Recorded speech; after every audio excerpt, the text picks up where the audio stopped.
చల్లమిరపకాయలు తయారు చేసే విధానం. మిరపకాయలను నీళ్ళల్లో వేసి కడిగి ఆరబెట్టుకోవాలి. ఆ తర్వాత కాటు పెట్టుకున్న తర్వాత పక్కకు పెట్టుకోవాలి.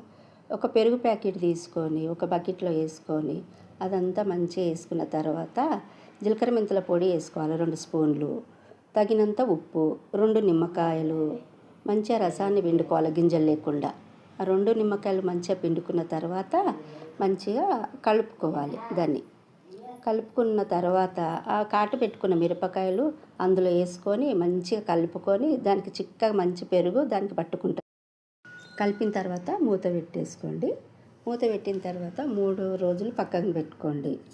3వ రోజు తీసి మంచిగా దాన్ని కలిపి పెరుగంతా మంచిగా కలిపి ఆ మిరపకాయలను తీసి ఒక ప్లేట్లో వేయండి. మంచిగా పల్చగా ఆరబెట్టండి. ఆరబెట్టిన తర్వాత 3వ రోజు ఇలా ఉంటాయి. కడాయిలో నూనె పోసుకొని ఆ మిరపకాయలు అందులో వేయించి గోల్డ్ కలర్ వచ్చినాక పప్పుచారు అంచుకు ఎంతో రుచిగా ఉంటుంది. మీరు కూడా ట్రై చేయండి. ఎంతో